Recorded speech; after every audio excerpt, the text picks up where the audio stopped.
Good morning, children. I am G. Hariprasad, lecturer in computer science, SKSD Mahila Kalasala, UG and PG Autonomous Tanuku. Now I want to explain the introduction and the history of Java. So Java is an object-oriented programming language. Basically, C is a procedure-oriented programming language. నేను already మీకు క్లాస్లో చెప్పాను అంతకు ముందర కూడా previous వీడియోస్లో. So C అనేది ఒక ప్రొసీజర్ ఓరియంటెడ్ ప్రోగ్రామింగ్ లాంగ్వేజ్ అయితే జావా అనేది ఒక object oriented programming language. So మీకు అక్కడ డిఫరెన్స్ కూడా చెప్పాను.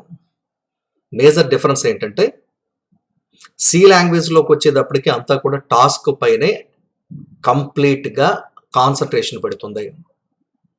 అంటే దానికి ఒక సింపుల్ ఎగ్జాంపుల్ తీసుకోవచ్చు.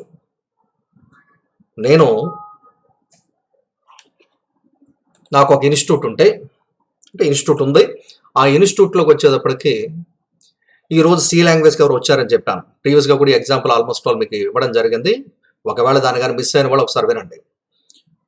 సో నా ఇన్స్టిట్యూట్కి మార్నింగ్ సెషన్లో ఎవరు వచ్చారు, సి లాంగ్వేజ్ జాయిన్ అవుతాను. సో కాసేపటికి మళ్ళీ ఎవరో వచ్చారు, జావా జాయిన్ అవుతానని. సో ఆల్రెడీ ఈ సి వచ్చారు కాబట్టి సి లాంగ్వేజ్ అతనికి నేను ఆల్రెడీ ఏం చేస్తున్నాను అంటే వెంటనే సి క్లాస్ చెప్పాడు మొదలు పెట్టేశాను ఈరోజు వెంటనే. సో ఎంతలో మళ్ళీ జావా ఆయన వచ్చాడు, మళ్ళీ ఆయన కూడా క్లాస్ చెప్పడం మొదలు పెట్టేశాను. సో వీళ్ళిద్దరు టాస్క్లు ఏవైతే ఉన్నాయో టాస్క్ పైన ఏం చేశానంటే వచ్చిన పని, టాస్క్ మీన్స్ పని, ఆ వచ్చిన పనిని వెంటనే నేను ఏం చేసేస్తున్నానంటే అవి చేస్తున్నాను. కానీ ఎంతలోపు మళ్ళీ ఇంకొక సి అతను వచ్చాడు అదే రోజు అనుకుందాం. మళ్ళీ ఒక 2 hours తర్వాత ఎప్పుడు మళ్ళీ సి లాంగ్వేజ్ నేర్చుకుంటాను ఇంకో అతను వచ్చాడు. మళ్ళీ అగైన్ వచ్చిన టాస్క్ని మళ్ళీ నేను ఏం చేస్తున్నానంటే మళ్ళీ అతనికి క్లాస్ నేను మళ్ళీ వెంటనే నేను చెప్పేయడం జరుగుతుంది. ఇక్కడ వచ్చిన నెక్స్ట్ మళ్ళీ ఎవరు వచ్చారు, వాళ్ళు జావా నేర్చుకుంటారన్నారు, మళ్ళీ అతనికి చెప్తానన్నారు. అంటే ఒకటే క్లాసు ఒక్కసారి చెప్పదలుచుకున్న అవసరానికి నేను ఎన్నిసార్లు చెప్తున్నానంటే వచ్చిన వ్యక్తులు ఎంతమంది అయితే ఉన్నారో అన్నిసార్లు మళ్ళీ రిపీటెడ్గా క్లాసులు నేను చెప్పాల్సి వస్తుంది.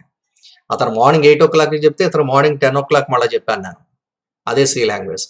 అలా కాకుండా కంప్లీట్గా ఈ సి లాంగ్వేజ్ సంబంధించిన వాళ్ళందరికీ ఒక టైంను కానీ నేను చెప్పి వాళ్ళకి నేనేం చేస్తానంటే ఈ పర్టికులర్ టైంకి మీరు 9 to 10 ఇన్స్టిట్యూట్కి రండి, లేదా 9 to 11 మీరు ఇన్స్టిట్యూట్కి రండి, ఫస్ట్ థియరీ తర్వాత మీరు ల్యాబ్ చేస్తారు నేను కానీ చెప్పినట్లయితే వాళ్ళు అంటే ఆ సికి సంబంధించిన వ్యక్తులందరూ కూడా ఏం చేస్తారంటే ఆ పర్టికులర్ టైంకి వచ్చి వాళ్ళు ఏం చేస్తారంటే క్లాస్ వింటాం, తర్వాత ల్యాబ్ అనేది చేయడం జరుగుతుంది.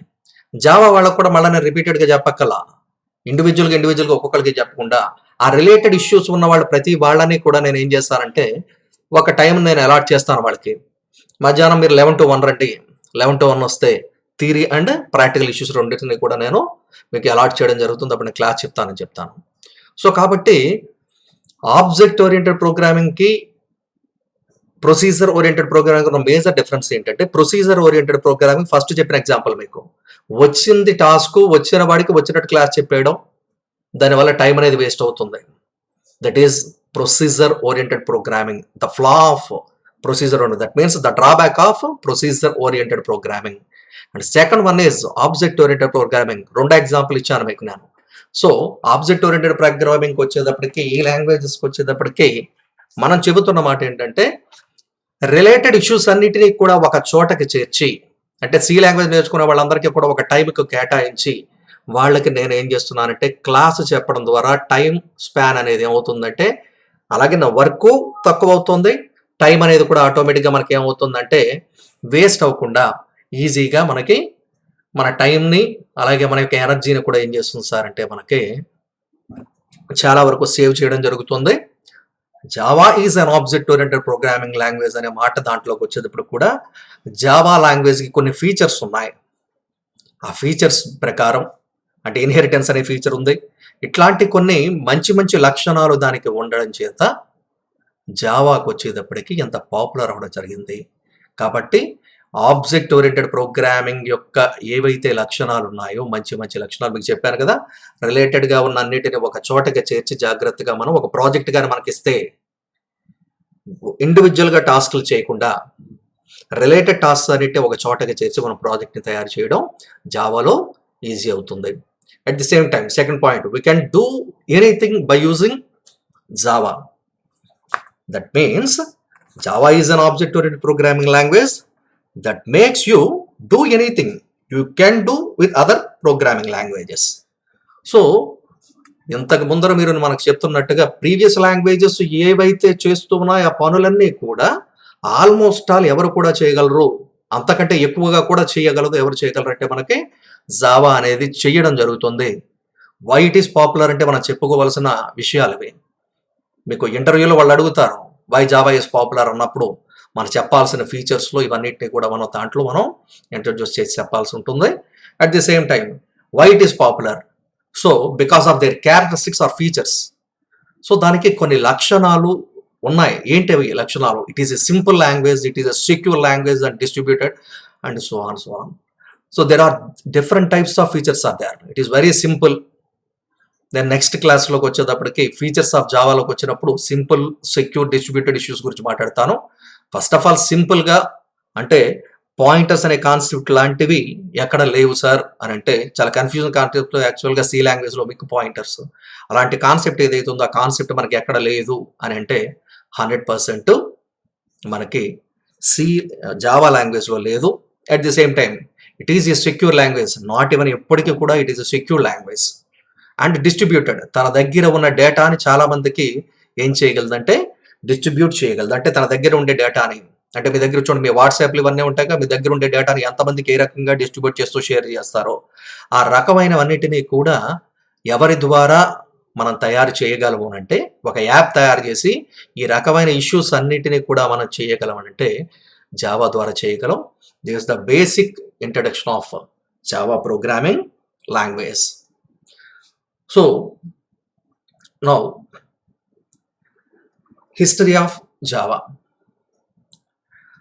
So in 1991, James Gosling with his co-workers started a secret project called Green in Sun Microsystems. So ఇప్పుడు ఏం చెప్తున్నాను నేను ఇక్కడ, 1991లో జేమ్స్ గోస్లింగ్ అలాగే ఇంకా డెవలపర్స్ ఉన్నారు, ప్యాట్రిక్ నాటన్ అని వీళ్ళందరూ ఉన్నారు. వీళ్ళందరూ కలిసి కొంతమంది కోవర్కర్స్ కలిపి ఏం చేశారనంటే ఒక ప్రాజెక్ట్ని తయారు చేయడం మొదలుపెట్టారు. ఆ ప్రాజెక్ట్కి ఒక పేరు పెట్టుకున్నారు. ఆ ప్రాజెక్ట్ పేరు ఏంటంటే గ్రీన్ అనే ప్రాజెక్ట్ని పెట్టుకోవడం జరిగింది. ఈయన జేమ్స్ గోస్లింగ్, ఈయనే మనకి జావాని తయారు చేసిన డెవలపర్ ఆయనే. ఓకే, సో అంటే మేజర్ వ్యక్తి యొక్క మేజర్ ఇష్యూ మాత్రం వస్తుంది, అతనే జేమ్స్ గోస్లింగ్. సో ఎక్కడ తయారు చేశాడు? In Sun Microsystems. So వెంటనే మీకు ఒక డౌట్ వస్తుంది, సార్ వీళ్ళు ఆల్రెడీ సి అనే లాంగ్వేజ్ ఉంది, at the same time C++ అనే లాంగ్వేజ్, రెండు లాంగ్వేజెస్ ఉన్నాయి కదా. ఈ రెండు లాంగ్వేజెస్ ఉండగా మళ్ళా ఒక కొత్త లాంగ్వేజ్ను కొనుక్కోవాల్సిన అవసరం ఏమొచ్చింది? అసలు దేని గురించి ఈ జావా అనే లాంగ్వేజ్ని వీళ్ళు తయారు చేశారు?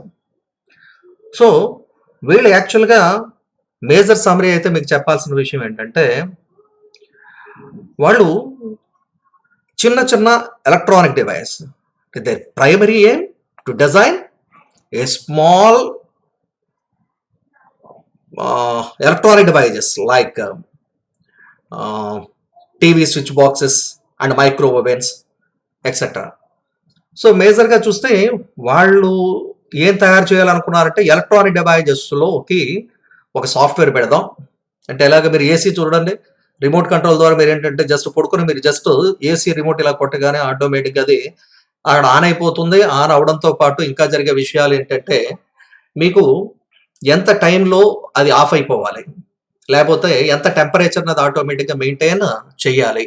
ఈ విషయాలన్నింటినీ జస్ట్ ఈ రిమోట్ కంట్రోల్ జస్ట్ మనం ప్రెస్ చేసి మనం చేస్తూ ఉన్నప్పుడు, at the same time micro ఓవెన్లో కానీ అలాగే టీవీ స్విచ్ బాక్సెస్లో కూడా చూడండి, మీకు ఏ ఛానల్ కావస్తే ఆ ఛానల్, ఎంత వాల్యూమ్ కావాల్సింది అంత వాల్యూమ్, ఇట్లాంటివన్నిటినీ అంతకుముందు అంటే మనకు 1991లోకి వచ్చేటప్పటికి ఎంత డెవలప్మెంట్ ఏమీ లేదు యాక్చువల్లీ. సో వాటికి సంబంధించిన ఒక రిమోట్ కంట్రోల్ని తయారు చేయాలనుకుని అనుకున్నారంటే అలాంటి రిమోట్ కంట్రోల్ లోపల ఏముంటుందంటే ఆ రిమోట్ కంట్రోల్ అనేది ఏంటంటే హార్డ్వేర్.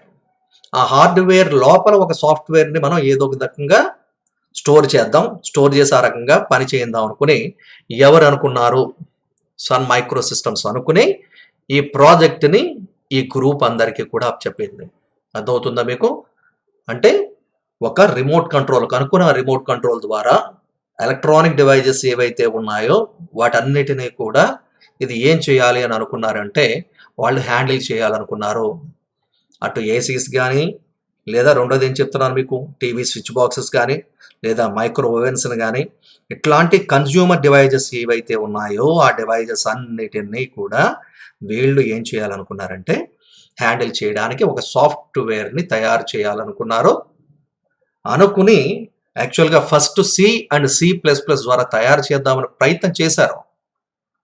బట్ మీకు ఇందాక అన్నారు కదా, C and C plus plus use చేస్తే సరిపోతుంది కదా సార్, కొత్త లాంగ్వేజ్ కనిపెట్టి మళ్ళీ మమ్మల్ని ఇబ్బంది పెట్టడం ఎందుకు సార్? యాక్చువల్గా C and C plus plus are platform dependent languages. Platform dependent languages అంటే దీనిలో ఉన్న విషయం ఏంటంటే ప్లాట్ఫామ్ డిపెండెంట్, ప్లాట్ఫామ్ ఇండిపెండెంట్ అనే మాటలని మళ్ళీ నేను జావాలో ఎక్స్ప్లెనేషన్ ఇస్తాను. జస్ట్ ఒక మాట వినండి మీరు ఇక్కడ. ప్లాట్ఫామ్ డిపెండెంట్ అంటే ఒక హార్డ్వేర్లో పనిచేసింది, అంటే ఒక టీవీకి పనిచేసిన రిమోట్ వేరొక టీవీకి పనిచేయదు అని అనుకుందాం ఎగ్జాంపుల్కి. అట్ ది సేమ్ టైం ఒక ఏసీకి పనిచేసిన రిమోట్ ఇంకొక ఏసీకి పనిచేయదు. అంటే ఒక కంపెనీకి సంబంధించిన ఏసీకి పనిచేసిన రిమోట్ వేరొక కంపెనీ దానికి పనిచేసే అవకాశం లేదు. సార్ ఎందుకు పనిచేయడం లేదు? పనిచేయడం లేదు అంటే కామన్గా platform independent and platform dependent అంటున్నారు. అంటే ఈ రిమోట్స్ ఈ పర్టికులర్ దానికి మాత్రమే తప్ప వేరొక దానికి పనిచేసే అవకాశం ఉండదు. ఒకవేళ ఇన్ కేసు నువ్వు తయారు చేసింది సి అండ్ సి ప్లస్ ప్లస్లో అయితే ఇంటర్నల్గా ఈ రిమోట్ లోపల ఉండే సాఫ్ట్వేర్ ఏదైతే ఉందో ఆ సాఫ్ట్వేర్ మనం C and C plus plus ద్వారా తయారు చేస్తే ఎట్టి పరిస్థితిలో ప్లాట్ఫామ్ డిపెండెంట్గా ఉండి ఒక దానిలో పనిచేసిన సాఫ్ట్వేర్ ఇంకొక దానిలో పని చెయ్యదు. ఓకే, మీకు అర్థమవుతుందా? కానీ అదే వీళ్ళు తయారు చేయాలనుకున్న ప్రోడక్ట్ ఎట్లాంటిది అని అంటే ఆ రిమోట్ కంట్రోల్ ఒకదానికి తయారు చేస్తున్న రిమోట్ కంట్రోల్, ఆ తయారు చేసిన రిమోట్ కంట్రోల్ ఎక్కడైనా ఏ మిషన్లోనైనా అది ఖచ్చితంగా అంటే ఏ రకమైన ఏసీకైనా ఆ రిమోట్ పని చేయాలి, ఏ రకమైన టీవీకైనా అది ఖచ్చితంగా ఏం చేయాలంటే పని చేయడం అనేది జరిగి తీరాల్సిందే. సో కాబట్టి వీళ్ళు C and C plus plus ఎంచుకున్నప్పుడు వాళ్ళకి అది ప్లాట్ఫామ్ డిపెండెంట్గా కనబడి వాళ్ళు ఏం చేశారంటే ఒక కొత్త లాంగ్వేజ్ని తయారు చేస్తే బాగుండును, ప్రస్తుతానికి ఆ రకమైన ఫీచర్స్ తోటి ఏ లాంగ్వేజ్ లేదు అన్న కారణం చేత ఎవరిని తయారు చేశారంటే they introduce a new language called Java. Okay, so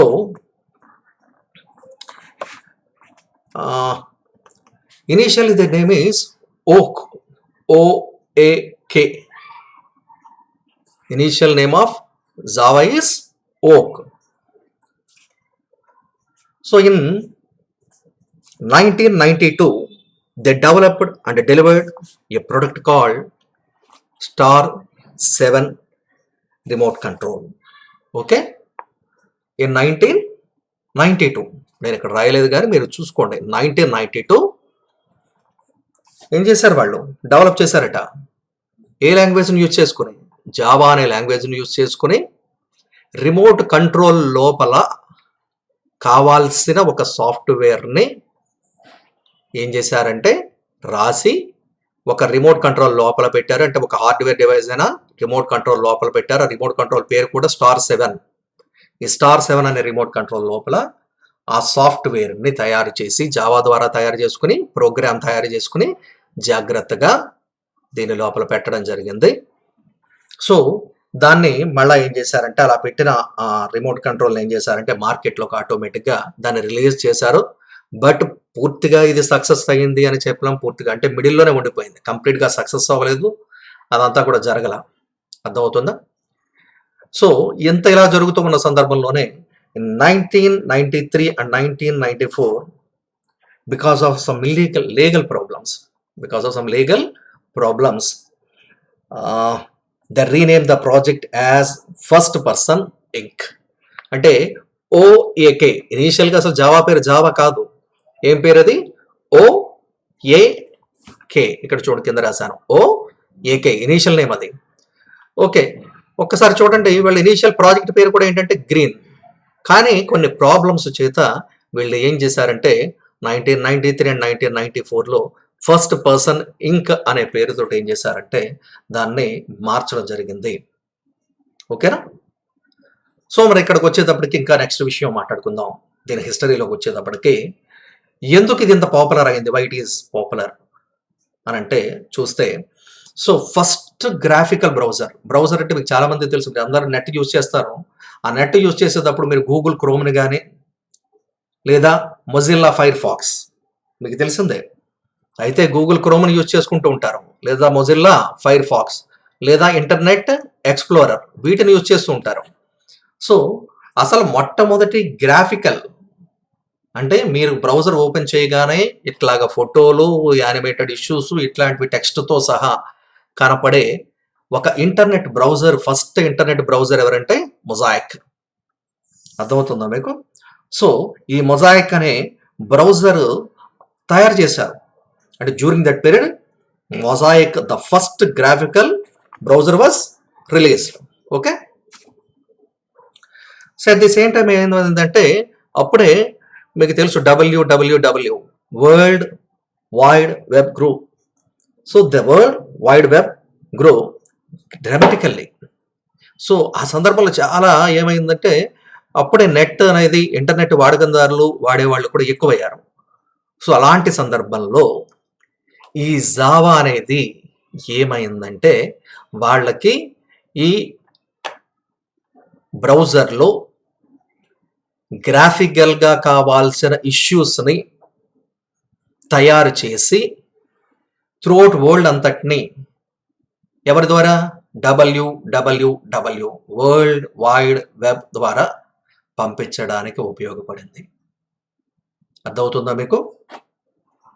so యాక్చువల్గా జావా అనేది అసలు దేని గురించి తయారు చేశారంటే ఏదో మనం ఇంటర్నెట్లో యూజ్ చేసుకుంటూ యానిమేటెడ్ ఇష్యూస్నో లేకపోతే కొన్ని సెక్యూర్డ్ అప్లికేషన్స్నో తయారు చేయడానికి అసలు ఇనీషియల్గా అసలు తయారు చేయలేదు. వాళ్ళు తయారు చేసింది దేని గురించి తయారు చేశారంటే Star7 అనే రిమోట్ కంట్రోల్ని తయారు చేయడానికి ప్రయత్నం చేసి అది ఏమైందంటే తయారు చేసింది ఒకదానికి, బట్ ఇది పూర్తిగా సక్సెస్ అవ్వలేదు, ఫెయిల్యూర్ అవ్వలేదు.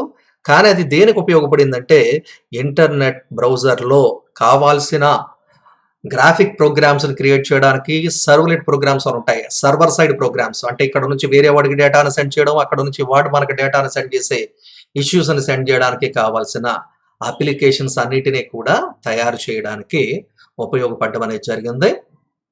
సో ఇన్ 1995 ఓక్ was renamed as Java.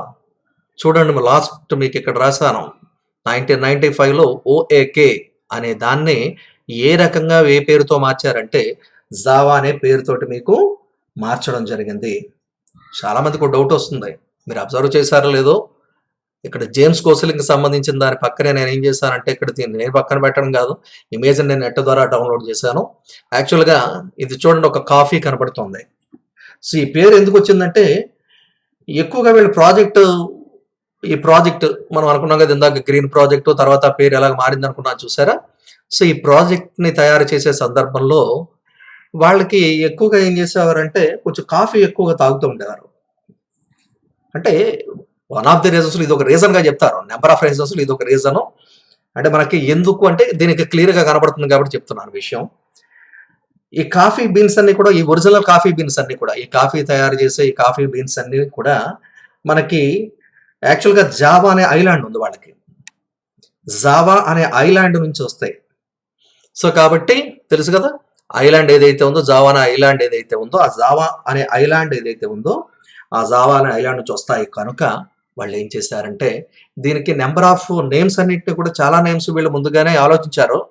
But ఫైనల్గా ఏ నేమ్ అయితే బాగుంటుందని వీళ్ళు అనుకున్నారు అంటే జావా అనే నేమ్ని వీళ్ళు బాగుంటుందని అనుకోవడం జరిగింది. Okay. So this is the history of Java. Okay. మీకు ఏదైనా డౌట్ ఉంటే మీరు కాంటాక్ట్ చేసి అడగచ్చు.